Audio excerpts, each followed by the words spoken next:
ఆడపిల్ల పెళ్ళి చేసుకుందామని అనుకున్నాం. ఈ కరమైంది. మేడారం పోయేసరికి ఇట్లా అయిపోయింది. ఎంగేజ్మెంట్ అయిపోయింది. డబ్బులు కాలిపోయినాయి. పిల్లకి చెప్తున్న బంగారం కాలిపోయింది. అన్ని కాలిపోయినాయి. బంగారం కూడా కాలిపోయింది. వివాహం జరుపుకుందాము ఉన్నంతలో తన సంప్రదాయం ప్రకారము కుటుంబంలో పెళ్లి చేద్దాము ఆడబిడ్డకు అని చెప్పేసి అనుకున్నారు. దానికి సంబంధించి కొన్ని సర్టిఫికెట్స్, ల్యాప్టాప్, డబ్బులు ఏమేమి కాలిపోయినాయమ్మా? బంగారం, డబ్బులు, పిల్లకి తెచ్చిన ఇది ల్యాప్టాప్ పిల్లకాంది. మొన్ననే కొన్నాడు ల్యాప్టాప్. ఆడబిడ్డ పెళ్లి చేసుకుందామని ఇక్కడే చేసుకుందామని బట్టలు కొన్నాం. ఎంగేజ్మెంట్ అయిపోయింది. సొమ్ము చేయించినాం. డబ్బులు ఇంట్లో ఉన్నాయి. మేడారం పోయి వచ్చినాక పెళ్లి పెట్టుకున్నాం కూడా. పెళ్లి ఇక్కడే చేద్దామని అనుకున్నాం. ఈ కర్మ అయింది సార్. సో ఉన్నంతలో కష్టపడి సంపాదించుకున్నటువంటి సొమ్ముతోనే పాలిటెక్నిక్ చదివి ఇంజనీరింగ్లోకి వచ్చాడు.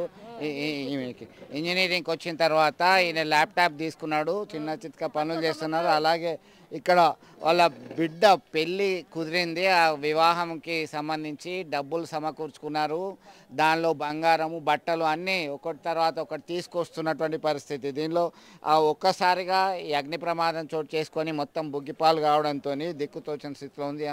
ఏం పేరు మీ పేరు? ఎప్పటి నుంచి ఉన్నారు? ఏం జరిగింది? అది నేను ఇప్పటికి 27 సంవత్సరాలు సార్. నా పెళ్ళి అయ్యి 24 సంవత్సరాలు. నా పేరు ఎల్లయ్య సార్, వేముల ఎల్లయ్య. నేను 27 సంవత్సరాలు సార్ ఇక్కడికి వచ్చి. నా పెళ్లి కాకముందు 4 సంవత్సరాల ముందు వచ్చిన 2020లో మా పెళ్ళి అయింది. 2020 ఇప్పుడు 27 సంవత్సరాలు అవుతుంది సార్. ఇక్కడికి వచ్చి ఈ కాలు కష్టం తెలుసుకొని పిల్లగాళ్ళని మా ఏం సంపాదించుకోకుండా పిల్లగాళ్ళని చదివించుకున్నాం. ఇప్పుడు మాకు ₹1 లేకుండా పిల్లలకి ఏమన్నా జాబులు గీబులు చదువుకునే సర్టిఫికెట్లు కాలిపోయినాయి. పిల్లగాళ్ళు ఈ ల్యాప్టాప్ కాలిపోయినాయి, బంగారం కాలిపోయింది. రేపు వచ్చే నెల 16వ తారీఖు పెళ్లి ఉండే. పిల్లలకి సామాన్లు తెచ్చుకున్నా, అవి తెచ్చుకున్నా, బంగారం తెచ్చుకున్నా, బట్టలు తెచ్చుకున్నా, అట్లా బియ్యం తెచ్చిన మొత్తం కాలిపోయినాయండి. ఇప్పుడు మేడారం జాతర పోయి వచ్చే లోపల ఏం లేదు. పిల్ల 10th సర్టిఫికెట్ కూడా కాలిపోయింది. బాబీ కాలేజీ సర్టిఫికెట్లు కాలిపోయినాయి. మాకు ఏం లేదు సార్. నా ఎక్సెల్ బండి కూడా తోలుకున్న బండి కాలిపోయింది. పని చేసుకునే వస్తువులు అన్నీ కాలిపోయినాయి. మిషన్స్ అవన్నీ కాలిపోయినాయి సార్. ఇక ఇన్ని రోజుల కానీ మేము ఉండేది మేడారం జాతర అటు ఆ ఏరియాలో ఉండేటోళ్ళం సార్. ఇంతమటికి మాకు సీతక్క వస్తుంది అనుకున్న సీతక్క కూడా గవర్నమెంట్ సీతక్క కూడా ఇంతమటికి రాలేదండి. మేము ఎన్నో వాటిలలో చెప్తున్నాం కానీ ఇంతమటికి కూడా మాకు ఆమె దారి తోలట్లేదు. ఆమెకి పాప సర్టిఫికెట్ పెళ్ళి, అమ్మాయిది పెళ్ళి, పాపది పెళ్ళి ఉన్నది.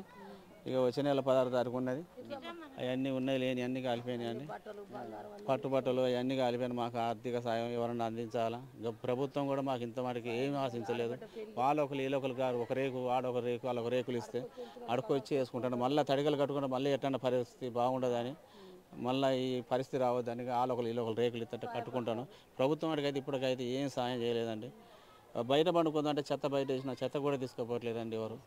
ఇక రోడ్డు మీద చెత్తలను తుప్పలను అట్నే పండుకుంటున్నాం అండి. మాకైతే ఏ ప్రభుత్వం ఆదుకోవాలని మేము కోరుకుంటాను. మొత్తం మీద ఇక్కడ అన్నీ సజావుగా కొనసాగుతున్నాయి. అనుకున్నట్టుగా జరిగితే వివాహానికి ముహూర్తం ఖరారైంది అని చెప్తున్నటువంటి పరిస్థితి. అమ్మ ఏంటి నీ పేరేంటి? ఎట్లా ఉంది? ఏం జరిగింది? అక్కడ ఉన్నావు ఆ రోజు? ఆ రోజు నేను లేను. మా మేడారం ఏం జరిగింది? అన్ని కాలిపోయినాయి. పెళ్ళి ఏప్రిల్ 4 నాడు పెట్టుకున్నాం. అవన్నీ పోయినాయి. మా సామాన్లు పోయినాయి, మా మిషన్లు పోయినాయి, మా తమ్ముడు ల్యాప్టాప్ పోయినాయి, అన్నీ పోయినాయి. నా పేరు రమ్య.